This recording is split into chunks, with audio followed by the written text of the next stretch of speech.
আল্লাহ বলছেন নিশ্চয় আমি কিনে নিয়েছি মুমিনের কাছ থেকে, নিশ্চয়ই আমি কিনে নিয়েছি মুমিনের কাছ থেকে। আল্লাহ বিজনেসটা করতে চাইছেন কার সঙ্গে? না মুমিনের সঙ্গে। আরে বাপ, চারটা হ্যালোজিন এইদিকে দিয়েছে, 5টা সহ্য করছে, আবার তুইও জ্বালালি শেষকালে। তোর ওই 5টাতে সহ্য হলো না? হ্যাঁ না, তোর মন বলছে যে কাবু করতে পারে না, আমি একটু দেখি। আজীব ব্যাপার। আল্লাহ তাবারাক ওয়া তাআলা বলছেন একটা জিনিস জেনেলেন, আল্লাহ বিজনেস করতে চাইছেন, বিজনেস করতে চাইছেন। এখানে ব্যবসার কথা বলা হয়েছে। কার সঙ্গে? না মুমিনের সঙ্গে। যেহেতু মুমিন ধোঁকাবাজ হবে না, মুমিন বেঈমানি করবে না, মুমিনের যতগুলো গুণ আছে তার মধ্যে একটা হচ্ছে ওয়াল মুফুনা বিআহদিহিম ইযা আহাদু, যখন কার সঙ্গে কোনো ওয়াদা করবে, চুক্তি করবে, সেই ওয়াদাকে সে ভঙ্গ করবে না। আর ওয়াদা ভঙ্গকারীর সঙ্গে বিজনেস চলবে না, ব্যবসা চলবে না। সকাল বিকালে যে লোকটা কথাকে পাল্টিয়ে দেয়, চেঞ্জ করে দেয়, মিথ্যা বলে, ওর সাথে বিজনেস করা যাবে না। এর জন্য আল্লাহ বিজনেসে নামার আগেই বলছেন তুমি যদি মুমিন হও, তোমার সঙ্গে আমি বিজনেসে আছি। কেমন বিজনেস? আমি কিনে নিয়েছি তোমার জানকে। ইন্নাল্লাহা আশতারা মিনাল মুমিনিনা আনফুসাহুম ওয়া আমওয়ালাহুম, তোমার কাছে আমি 2টি জিনিস খরিদ করে নিয়েছি, তুমি আমাকে বিক্রি করে দিয়েছো। একটা হলো তোমার জান, আর একটা হলো তোমার মাল। এই 2টিকে আমি কিনে নিয়েছি জান্নাতের বিনিময়ে। বিআন্না লাহুমুল জান্নাহ, আমি টাকা দিব না, পয়সা দিব না, রিয়াল দিব না, ডলার দিব না, পাউন্ড দেব না, রিং দেব না, বাঁট দেব না, আমি রুপি দেব না, আমি তোমাদেরকে দিব জান্নাত। আর তোমাদের কাছ থেকে আমি 2খানা জিনিস নিয়ে নিব।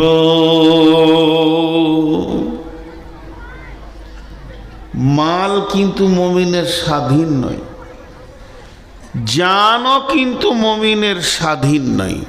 আজীব ইসলাম! এত সুন্দর পৃথিবী, তার কোনো ধর্ম আছে কিনা? নাই। আছে কিনা তা নাই, একটাই ধর্ম, সেটা হচ্ছে ইসলাম। তো কিয়ামতের মাঠে 2টি বিচার হবে, 2টি জিনিসের হিসাব নেওয়া হবে। একটা হলো আল্লাহ বলছেন ইন্না ইলাইনা ইয়াবাহুম সুম্মা ইন্না আলাইনা হিসাবাহুম।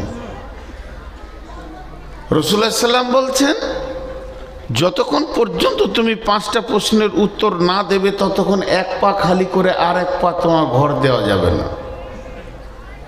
কিন্তু যতগুলি হিসাব হোক, টোটালে 2টা পয়েন্টে হিসাব চলবে। একটা জান, একটা মাল। মালের হিসাব কেমন করে নেবে, জানের হিসাব কেমন করে নেবে? এখানে ছোট্ট একটা জিনিস আপনাদের কাছে নিয়ে আসি। আমানত, মিলকিয়াত, 2টো জিনিস জানতে হবে। একটা হলো আমানত, একটা হলো মিলকিয়াত। তো আমানত আর মিলকিয়াত, এই 2টি জিনিস না জানতে পারলে জান আর মালের বিষয়টা আপনার আমার বুঝে আসবে না। এখানে একটা 500 টাকার নোট আছে। ওই 500 টাকার নোটটা আমি যখন এখান থেকে নেমে যাচ্ছি, সভাপতি সাহেব আমাকে দিলেন আর কানে কি বললেন, ভাই আপনাদের ওখানে আপনার গ্রামে মাদ্রাসায় আমার ছেলেটা পড়ে, এটা ওকে দিলাম, আপনি দিয়ে দিন। এটা আমানত না মিলকিয়াত? আমানত।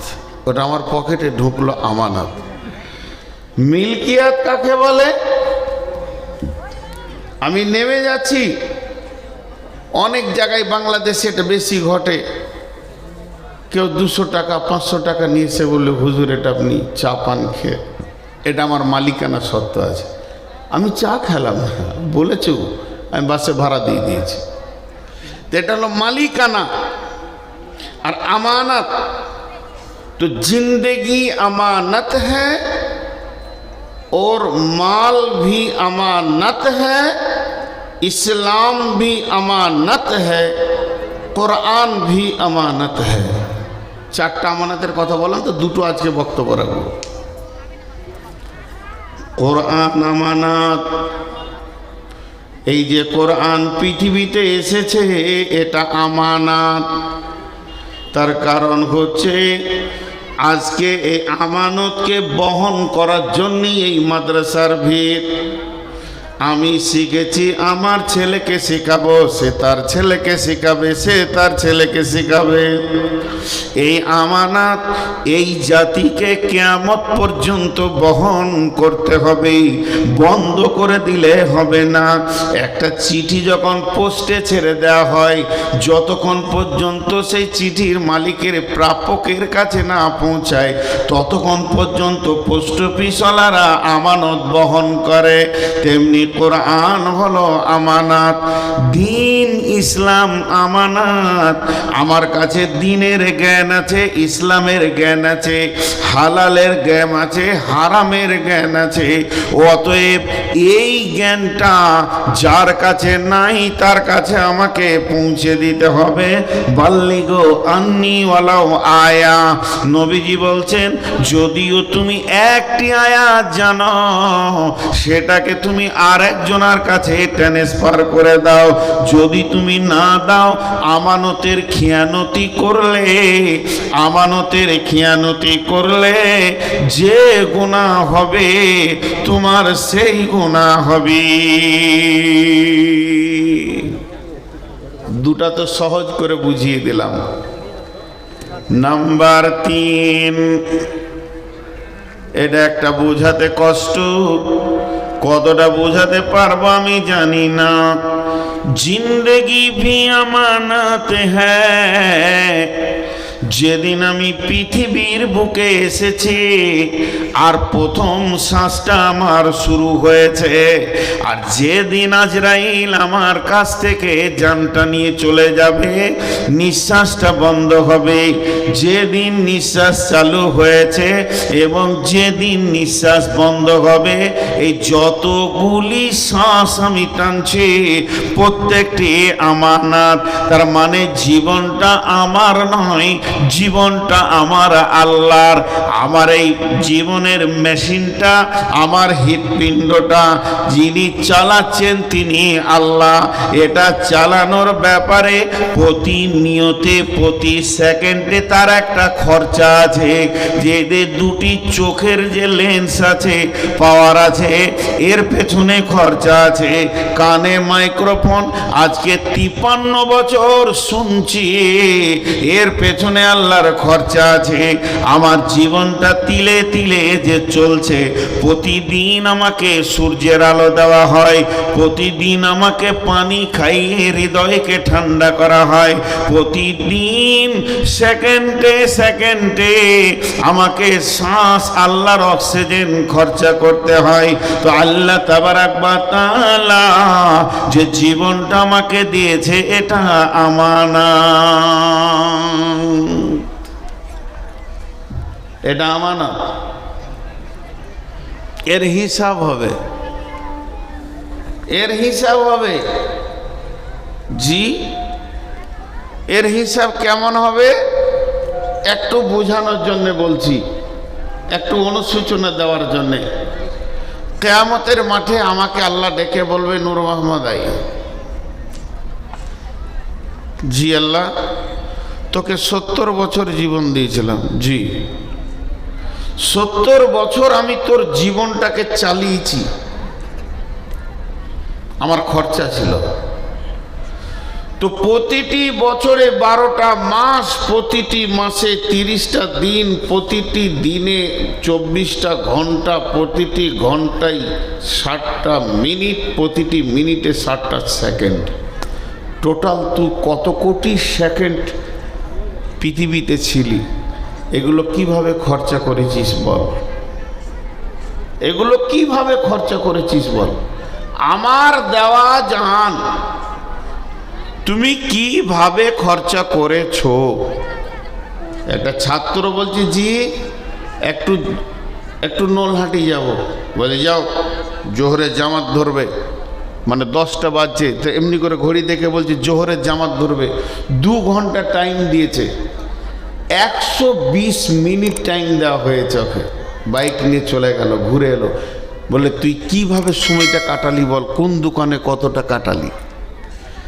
এইটা এই পর্যন্ত থাক। একটা জিনিস আপনাদেরকে বলে রাখি, তাহলে বুঝতে সুবিধা হবে। কেন কেন কেউ কেন বলে একটা শব্দ আছে, এটা প্রশ্ন। তো কেন একটা প্রাচীর, ব্রেন দিয়ে এটাকে টপকাতে হয়। যারা ল নিয়ে পড়াশোনা করে, ডিটেকটিভের পড়াশোনা করে, যারা তর্কবিদ্যা পড়াশোনা করে, তাদের এই কেন আগার মাগার লেখিন এই শব্দগুলো বেশি আসে। তো এই মাদ্রাসার আমি প্রধান শিক্ষক। একটা ছেলে 2 দিন কামাই করেছে, তোকে বললাম তুই কামাই করলি কেন? বলছি জি আব্বার অসুখ হয়ে গিয়েছিল। অথচ ওর আব্বার অসুখ হয়নি, মিথ্যা কথা বললো। তোর আব্বার সঙ্গে তো আমার নলহাটি দেখা হলো। বলে না, সেই দিনই উঠেছে। এই যে আমার কেনটাকে জেনা তেনা ব্রেন দিয়ে টপকিয়ে দিছে। জেনেলেন পৃথিবীর বুকে যত বড়ই বিচক্ষণ ব্রেনওয়ালা হোক না কেন, তার কেনটাকে টপকিয়ে পার হয়ে যাওয়া অতি সহজ। এমন ধ্রুব মিথ্যা বলে দিব, আজকের জালসায় আমি এলাম না, কোনো প্রয়োজন নাই মনে করে শুয়ে গেলাম। কমিটির লোক কাল সকালে বলছে আপনি এলেন না কেন? মিথ্যা করে বলে দিলাম আমার অমুক মারা গেছে, হালাকে কেউই আমার মরেনি। এরা বুঝে নিল আমার দোষ ত্রুটি চাপা পড়ে গেল।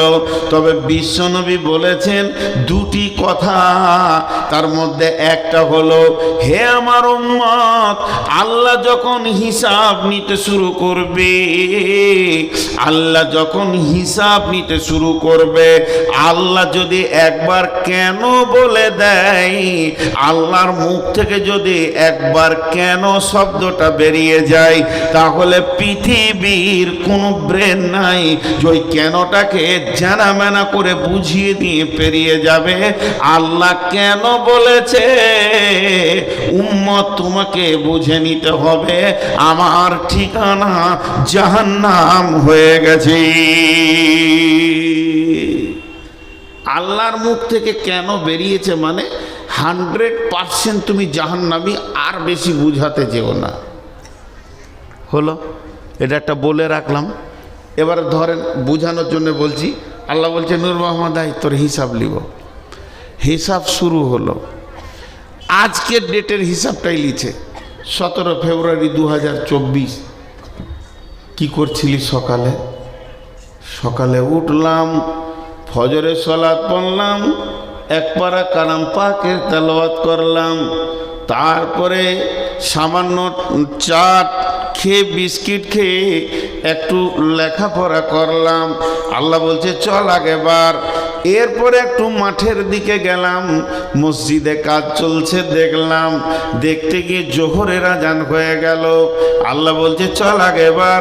জোহরের সালাত পড়ার পর খাওয়া দাওয়া করে একটু রেস্ট নিলাম, আর রেস্ট নেওয়ার পর আসরের আজান হলো, তখন উঠলাম, আসরের নামাজ পড়লাম। আসরের নামাজ পড়ার পর একটু চায়ের দোকানে গেলাম, চা খাওয়ার ইচ্ছা হলো। আল্লাহ বলছে চল আগেবার।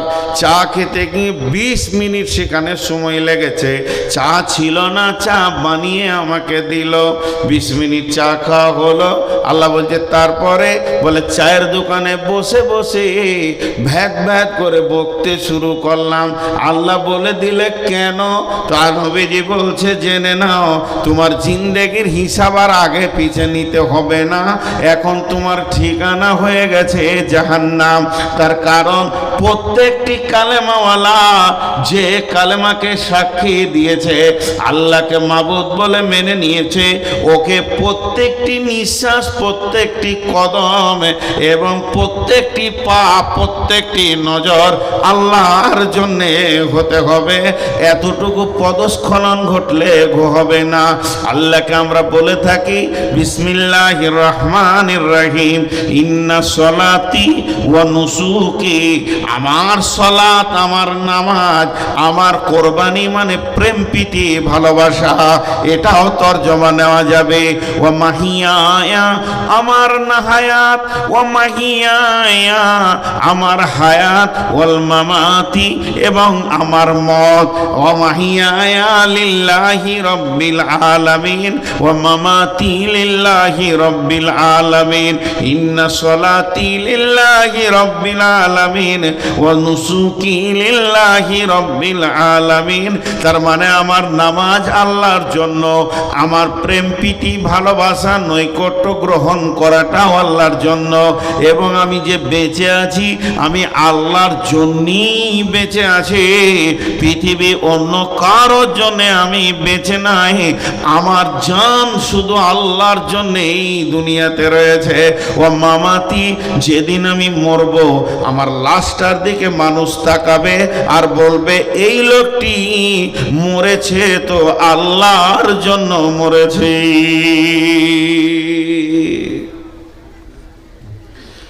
আল্লাহর জন্য বাঁচা আর আল্লাহর জন্য মরা অনেক কঠিন। জি, চারটাই ফিউজ হয়ে যাবে এখনই, একটা টিউব পাম্প থাকবে না। নামাজ ধরেছি তাকবীরে তাহরিমা, আলহামদুলিল্লাহ রাব্বিল আলামিন আর রহমানির রহিম, আল্লাহকে খেয়াল নাই।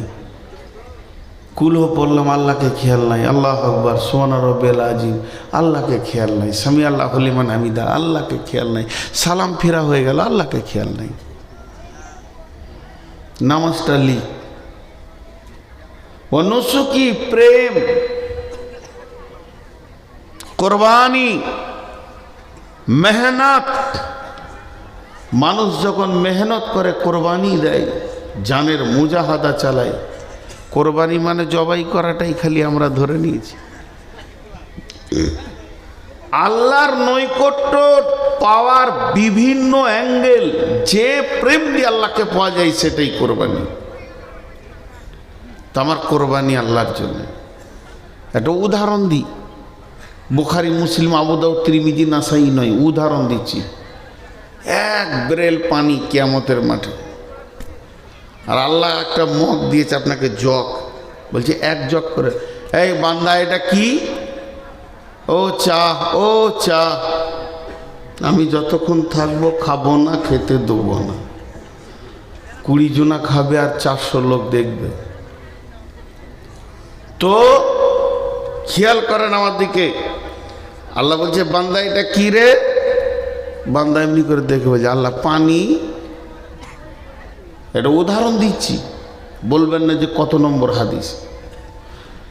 যখনই বলল পানি, তো আল্লাহ বলছেন গোলাম এটা পানি নয়, তুই জীবনে যত ঘাম ফেলেছিস, ছেলের জন্যে, বিবির জন্যে, মায়ের জন্যে, আব্বার জন্যে, ব্যবসার জন্যে, চাকরির জন্যে, পড়াশোনার জন্যে কল কল করে ঘেমে গেছিস, মাঠে গিয়ে ঘাটে গিয়ে পরিশ্রম করে সমস্ত ঘামগুলি আমি আল্লাহ জমা করে রেখে দিয়েছি।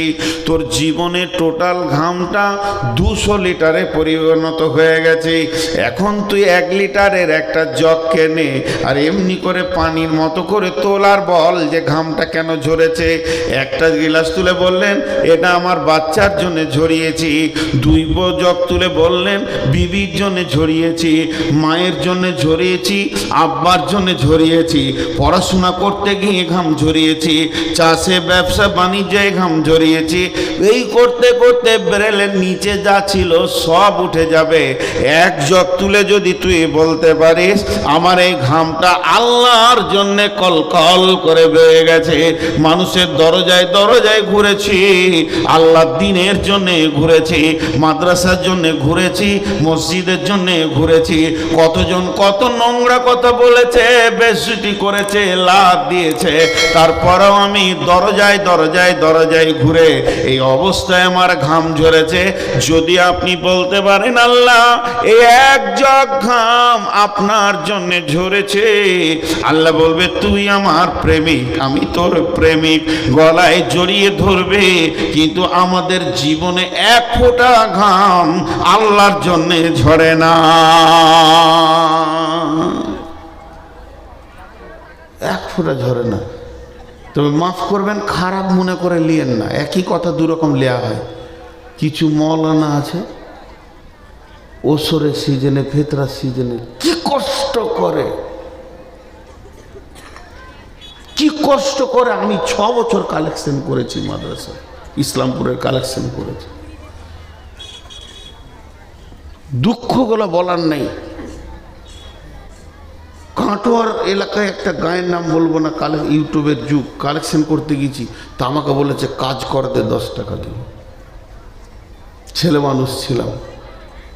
একজন বিখ্যাত আলেম এখন রিয়াদে আছে, সৌদির বুকে, আমাদের আইল হাদিসের মধ্যে। বীরভূমে একটা বাস স্ট্যান্ডে, আমি নাম করব না কোনো জায়গায়, ঝরঝর করে কাঁদছেন। আমি ওনাকে ওস্তাদ মনে করি। ওস্তাদ কি হলো? হ্যাঁ বলে চল, কোনো রকম বের করতে পারলাম না। শেষকালে হালকা এটুকু বলল যে ভাই এই কাজটা বড় মুজাহাদার কাজ, মানে কেউ আঘাত দিয়েছে। আর একটা সত্য ঘটনা শুনেন, আল্লাহ ছাড়ে না, আল্লাহ ছাড় দেয়, ছেড়ে দেয় না। কিছুদিনের ছাড় দেয়, ছেড়ে দেয় না। এই হানাফিদের ভিতরে একটা মুফতি সাহেব কালেকশন করতে গিয়েছ, কালনা, গায়ের নাম বলবো না, এরকম পেট উঁচু হয়ে আছে, যে ধানের মালিক, মোজ দাড়ি নাই, নামাজ নাই, 50-60টা লোক কাজ করছে। খালি মুফতি সাহেব এতটুকু বলেছেন মাদ্রাসার ছাদের কাজ চলছে, একটু ধরে দেন। হ্যাঁ, খ্যাঁচ খ্যাঁচ খ্যাঁচ খ্যাঁচ করে বেজ্জুতি, একদম নোংরা নোংরা খিস্তি করে গালি দিল। উনি ঝরঝর করে কাঁদতে কাঁদতে বেরিয়ে গেলেন। এরা বলবে আল্লাহ তোমার জন্যে ঘাম ঝরিয়েছি। উনি বেরিয়ে গেলেন, আর আল্লাহর কেমন সাজা দেখেন। ছেলেটাকে বলছে গাইটা নিয়ে গায়ে গায়ে দুধ দোয়াবে, গায়ে দুধ গালবে, দুধ দোয়াবে, বের করবে। এমনি করে হাঁড়িটা নিয়ে বসেছে। আল্লাহ গাইটাকে বলছে মার, চোপাতে মার। জীবনে মারে নাও গায়ে, এমন এখানে মেরেছে, এই হার এখানে পৌঁছে গেছে। ৭৫,০০০ টাকা খালি অপারেশন খরচা, পিজিতে ২৭ দিন এরকম বাঁধা ছিল। ফিরে এসে মুফতি সাহেবের পায়ে ধরেছিল, অন্যায় কথা বলেছিলাম, তার জন্য আল্লাহ সঙ্গে সঙ্গে দিয়েছে। ভাইরা আমার, তাহলে জিন্দেগি আমানত, এটা আল্লাহ কিনে নিয়েছেন, এবার এটা আল্লাহর রাস্তায় ব্যয় করতে হবে।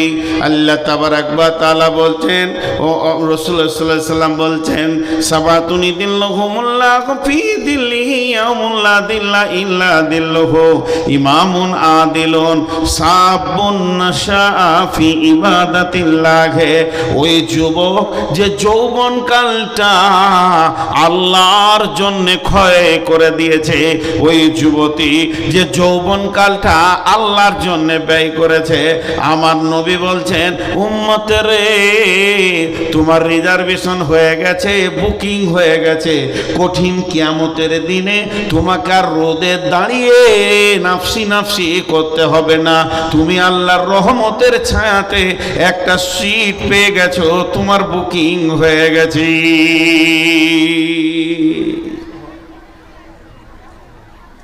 তো জিন্দেগির তিলে তিলে হিসাব লাগবে। এখানে যতগুলি লোক আছেন যারা সংসারের গাইড হিসেবে, ম্যানেজার হিসেবে চলছেন, ওকে জিজ্ঞেস করেন আপনার সংসারে খরচ কত? প্রতিদিন 500, 1000, 1500, 2000, যার যেমন সংসার তার সেরকম খরচ। আল্লাহর সংসারে খরচ কত? তো একজন বাংলাদেশে বলছে খরচ নাই। বলে তোকে হুঁশই নেই। এই প্রতিদিন একটা মানুষ যতটা শ্বাসকে পোড়ায়, বাংলাদেশের মানিতে যদি ওকে এই অক্সিজেনটা কিনতে হতো, এত ভালো অক্সিজেন তো পাবে না, 50,000 টাকা লাগতো। ঘরে যদি 10টা লোক থাকে তো প্রতিদিন 5 লাখ টাকা আল্লাহ মিটেছে। যে সূর্যে আলোটা জ্বলছে, সকালে উঠবে সন্ধ্যায় ডুববে, এই সূর্যের আলোটা কত খরচ? পেট্রোলে চলে, ডিজেলে চলে, কাঠ দিয়ে জ্বলে। একবার নিজের ব্রেনকে জিজ্ঞেস করিনি, একটা ঘরের প্রদীপ জ্বালাইতে গেলে 1 ঘন্টার পর তেল শেষ, আর 1 ঘন্টা একটা বাতি জ্বালাইলে আপনার মিটার টঁটা টঁটা করে ঘুরছে। আর এত বড় বিশাল হ্যালোজিন দিয়েছে, বিশ্ব একসঙ্গে, স্কুল কলেজ ভার্সিটি ইট ভাটা, তারপরে আর কিছু সব রেল টেল সব চলছে।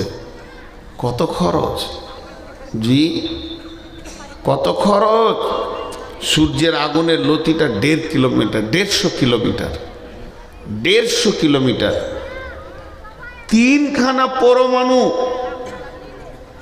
1, 2, 3, আমি 300 বলিনি, 30 বলিনি, সজ্ঞানে বলছি 3টে পরমাণু পৃথিবীতে একসঙ্গে বাষ্ট করে দিলে পৃথিবীটা গলে যাবে, দাও হয়ে যাবে। বিজ্ঞানীরা বলছে পুড়ে শেষ হয়ে যাবে, কেউ বেঁচে থাকবে না। একটা পরমাণুর খরচা কত? একটা পরমাণুর খরচা কত? 450 টাকা। এই জন্য মাথা লড়াইছে। খুশি কত? 450 টাকা একটা পরমাণু। ভারতবর্ষের লোক 30 বছর বসে খাবে, কোনো ইনকাম করতে হবে না, 30 বছর। এবার বলেন কত খরচ? এই ভারতবর্ষের লোক 125, 30, 40 কোটি যায় আছে। এই লোকগুলি 30 বছর কোনো কাজ করবে না, বসে বসে খাবে। যে খরচাটা হবে ওতে একটা পরমাণু তৈরি হয়ে যাবে। এবার বিজ্ঞানীরা বলছেন আমরা সূর্যের কাছে যেতে পারছি না, আমার রব সূর্যটাকে জ্বালাচ্ছে পরমাণুকে বাষ্ট করে করে।